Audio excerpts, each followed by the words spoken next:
What's up, everybody? This is Ethan and Wessie, and I have been getting a lot of requests about lessons and stuff in that vein, and I just wanted to make a video going over this song called "Near the Cross," and it is a gospel hymn, and it's beautiful, and I love this version of it, and I looped one section of it from the album Azusa, Live at Azusa by Carlton Pearson, and it's a wonderful version. Anything, actually, if you're trying to learn gospel and you haven't listened to these recordings from Carlton Pearson and company with all the amazing musicians and all the amazing performers that are on this, then really you're kind of at a loss, because it'd be the same as if you said you wanted to learn jazz, which I spent 5 years in school trying to do, and you didn't go back and listen to Kind of Blue by Miles Davis or something like very, like, if you want to learn this, you really need to understand these songs and etc. But so let's listen to this really quick. I looped it, and then we're going to go over some of the concepts in it. Singing, come on. In the cross, wonderful Jesus. In the cross, be my glory ever, until my raptured soul shall find. I'm gonna find rest beyond, oh hallelujah, the river. So I just looped that one. He does a key change, but and he goes up into G flat, but it sounds like a lot of the recordings I've listened to of this hymn, a lot of them are in F, but they could end up in any key, really, any key that a singer would start in. But so that's really important to make sure you get down this in any key. But F is the one that I've found a lot of singers sing it in, at least on YouTube. So with this song, there's a lot of great language, if you wanted to call that, in regards to gospel. There's a lot of movement, and the first thing that I would say that you need to have down in regards to learning something like this is inversions of a chord, and just your theory of the chords of one scale, really, because and dominance to and subdominance to their relative one chord, because there's a lot of stuff where we're going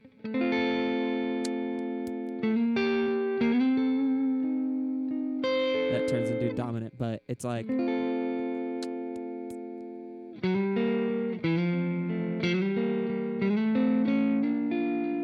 stuff like that, where you can walk around. So like this one chord here, this F chord,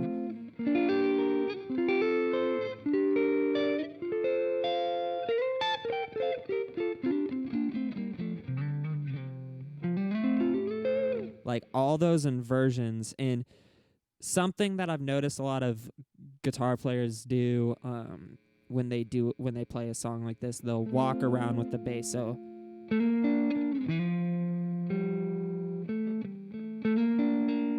something like that.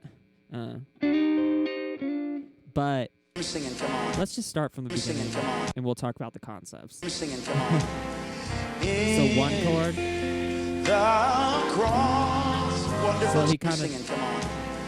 In the cross, wonderful Jesus. In the cross. So he does. I actually forgot about this. So he goes one chord, 5 chord, or so one. That's kind of a bland way to put it, but you can spice it. And just play 2 notes there. That's you could do anything. Singing, come on. In the cross, wonderful Jesus. 5 to 4. In the Second cross. So 2. That sound. So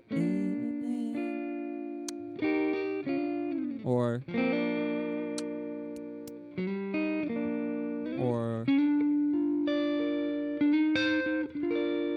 that sound. So Singing, come on. In the cross, wonderful Jesus.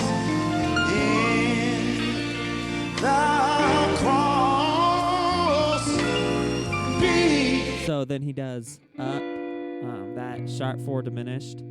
A lot of gospel players will go like up. So like 1 to the cross. 1, 2, 3, 4 to the bottom, up, and then the bass player lands on 5. But really, as a guitar player, we don't need to worry. I mean, a lot of the times we're thinking based on the root, or the bass note, and that is something that we like. When I started learning gospel, I just had to like get out of my head, because like you don't need to have anything to do with the root note, or at least the bassy root notes. So I don't need.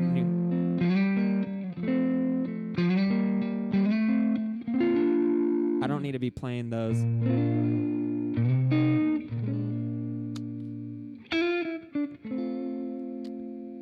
So you don't need to be playing those unless you're playing like solo guitar and there's not a bass player, but you got several instruments playing down low that you don't need to be interfering with. Singing, come on.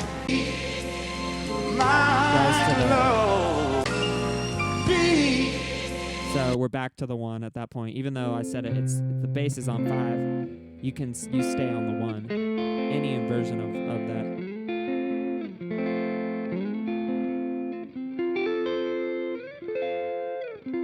And also I should throw in, these are just the chords of this. Like, to make this feel good, you do it. In the cross, wonderful Jesus. In the cross. I think it's Jonathan DeBose in there.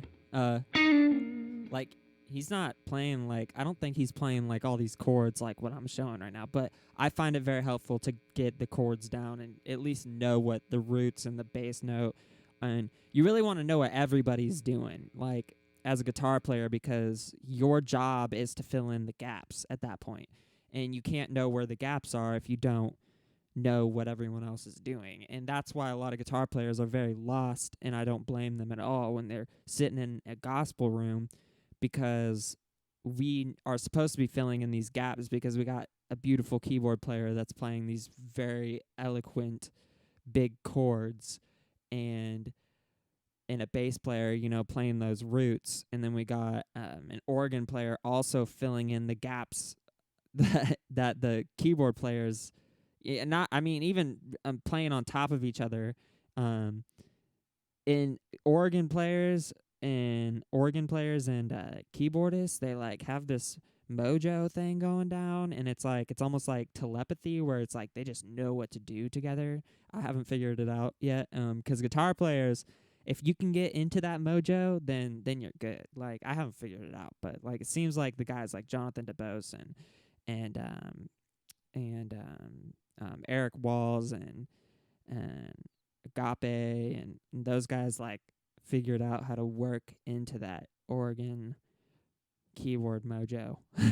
But let's continue with this. This lesson is not solely for this song, to learn this song.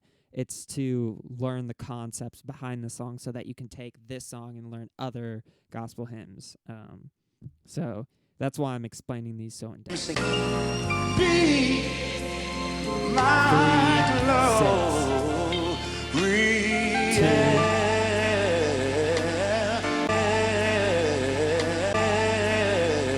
Notice what that keyboard player is doing. You don't want to clash with that.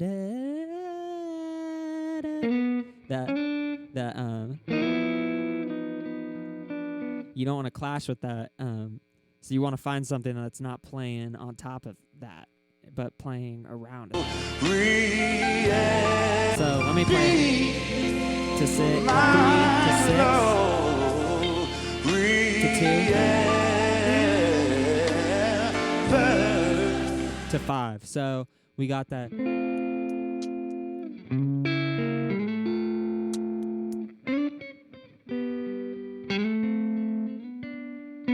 To 5, and then he does that turn, that beautiful, or I think he's just gone. There's some cool language in here, like in jazz. When I studied, they called it language, and it's the same in gospel. Like there's things that are just very strongly played. There's a lot of turnarounds and little licks and and also notice whenever they're going, not every time, but you notice like when they're just about to land on a chord, they'll play like the subdominant, sometimes the 5 of it.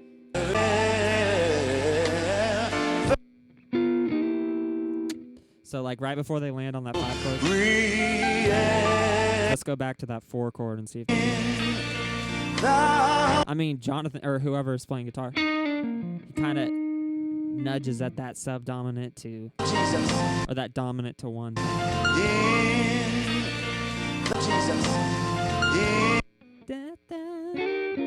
That kind of sound, like right here. Those. And that's not like a 5 to 1. That's not like a dominant. That's why I'm saying subdominant, because it's more like the 2 of that chord to 1. So sometimes, like in the case of that 5 chord, it sounds like he is playing the dominant of the 5 chord. 3, 6 to 2.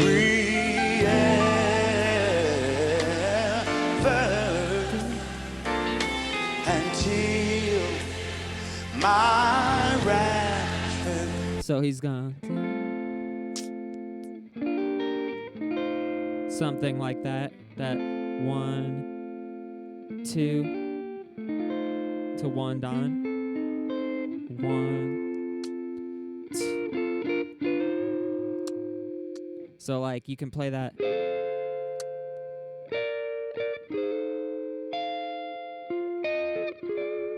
I play 4.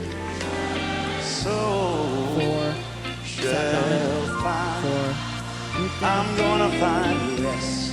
Where you can either play that lick, and I think that the keyboard player would like you to play that lick better than going. 4.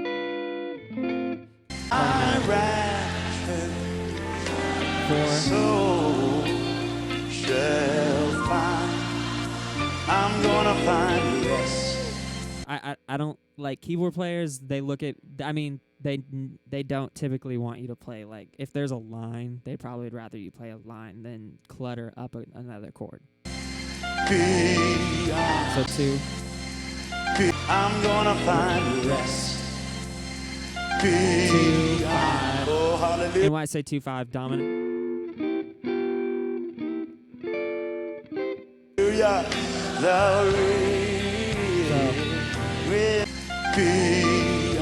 Oh, hallelujah. He plays that 2 chord going to 5 several times. Oh, hallelujah.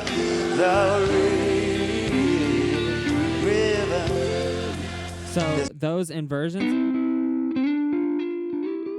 So you're walking 5. Sometimes it's 5 to, like, let's pretend we're moving into a new key when you hit that 5 to the 2 chord of the 5 to the 5 again, the inversion of the 5. You can do that. Or you can do, sometimes you'll hear, which is what happens here at the end. Oh, hallelujah. It's a 5 inversion of the 4 inversion of the 5, 1. This version. Hopefully, in the most important thing here is you probably aren't going to understand a lot of what I'm saying here if you don't understand theory, music theory, and it's not like a monster whatsoever. And people work it out to be like this. Oh, I don't know my theory, so I'm basically like screwed.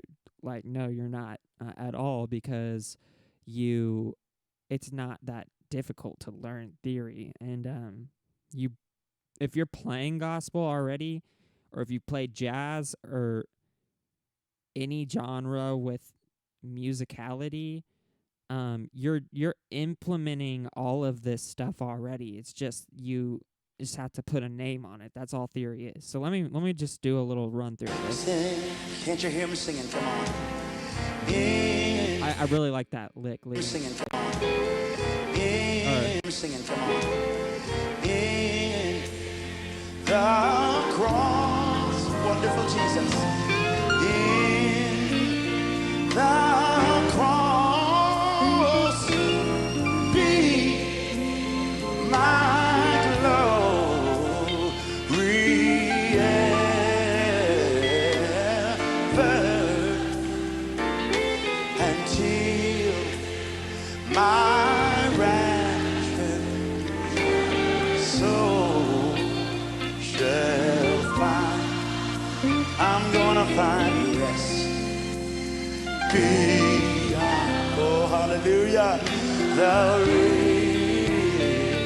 river. I'm singing, come on. In the So, I mean, there's a lot of different things you can do over this, but it's really imperative that you learn those concepts of like moving around. If there's one thing you can get from a song like this, like moving around,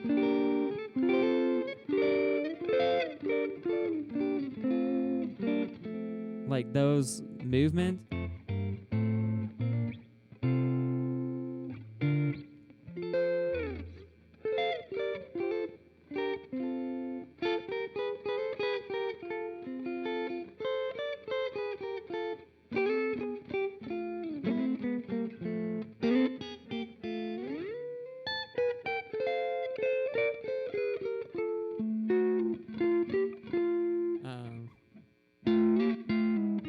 Oh, sorry, I messed up.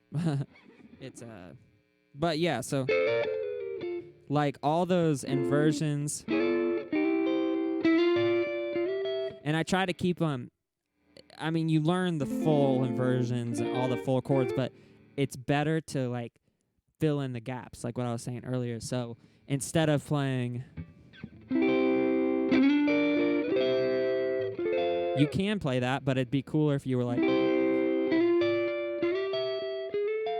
because there's so many instruments already playing those chords. You want to stand out and have an actual say in what's happening instead of just playing what everyone else is playing. And the way I showed how to learn this song, you, like I said, you have to know. I mean, you don't necessarily have to, but for me, I want to know what everything else is going on, because then at that point, singing, come on. In the cross, wonderful Jesus. In the cross, be my glory ever, until. so I didn't demonstrate it that well that time. But I'm trying to demonstrate that you don't play the chords usually anyway. So it's like you playing like lines and feeling over it. You know, you're adding in, like, I'm not hearing Jonathan DeBose, or pretty sure that's who's playing on this one, playing all these.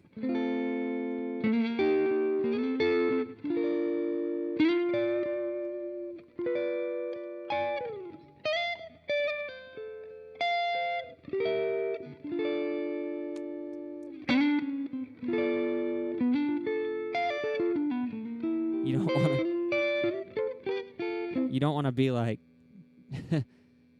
playing too much, you know, and you don't have to, and you want to, it's a feel thing. And I'm still working on that myself, but like I said, I want to know everything that's going on, or at least to an extent. And from this all comes from my ears. So, there's a lot of interpretations of this song and how people could play this song, but this is how I heard it when I listened to it. And I'm working on a bunch of these hymns right now, and hopefully, once a very wise man told me, once you learn 10 of them, you know all of them. So once you get some of these sounds down, you'll have. And I'll loop this for an hour and just play this song, and not like nonstop, but just keep playing it, keep listening, and I'll loop different sections of this song. Just listen to what the keys are doing, listen to what the guitar is doing, listen to what the bass is really also super important to know what they're doing in hymns like this, because you can walk around like with the bass. There's a lot of hymns where you can be like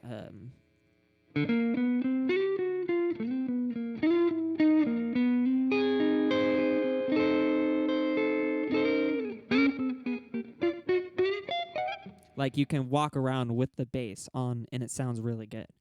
So it can make you stand out and fill in those gaps.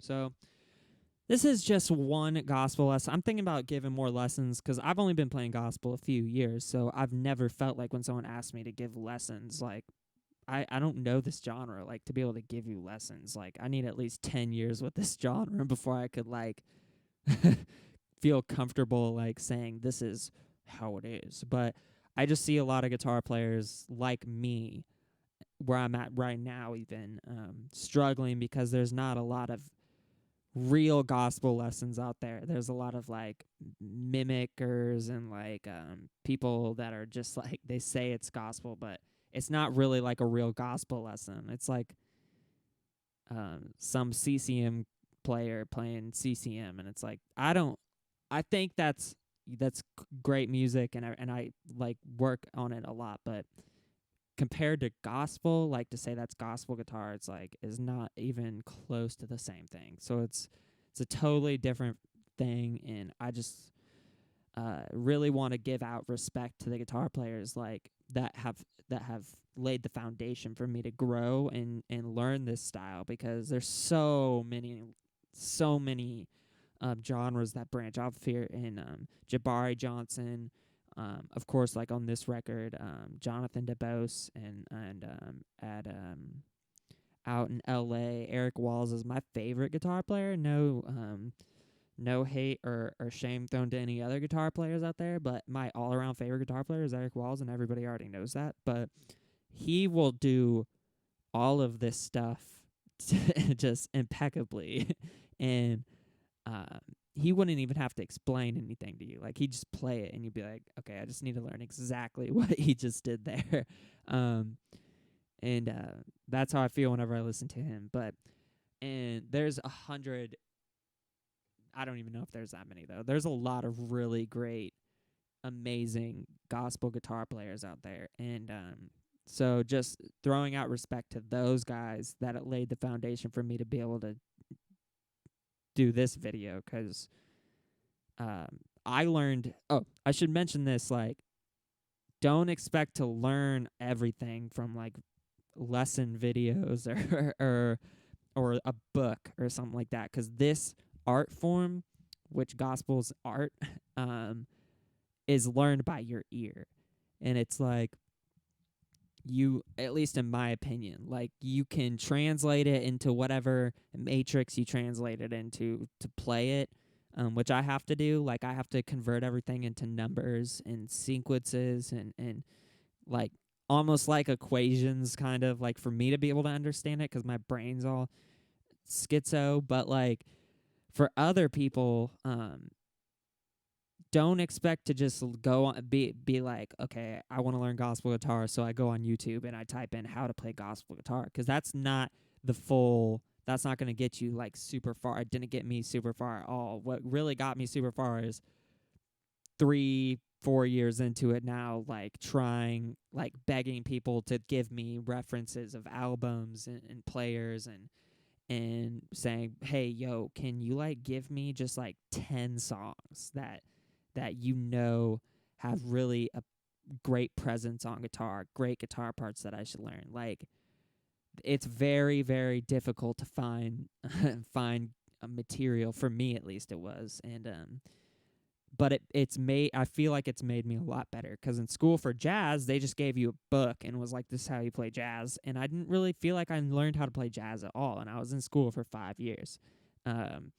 They still, granted, were like, you need to listen to the records, but like I feel like the best and only way to really do it is to just listen and don't look at a book. um this video is kind of like a book, but I really want you to just like, this is from my experience, just how I've interpreted it. Um, Learning these styles and the best way to learn for me. So maybe learning a book is good for you. Maybe learning from a teacher is good. It wasn't really my thing. Learning, I've never really sat down with any gospel guitar player, but I have sat down with them in spirit on their Instagrams while they're playing, while they do little lives, or um, they'll do video of them or like they'll have records of them playing, or uh, for example, Azusa, the second and third, I think, have Jonathan DeBose on it, and it's perfect, impeccable guitar playing for gospel. So, and if you go online and type in Wes Angeles Kojic live stream, there's a perfect, unlimited source of guitar playing wizardry going on there with Eric Walls. And if you want to learn, I mean, there's so many, but like, so I just, once again, thank you to all the amazing gospel guitar players out there for helping me grow through your playing, and hopefully this can help some people that are struggling. But don't base everything you have on videos and stuff like that. Go actually listen to these records that I'm throwing out, and these guitar players, and these, go listen to what they're doing. That's what I did, and it's been hard, very hard, harder than any style I've ever tried to study.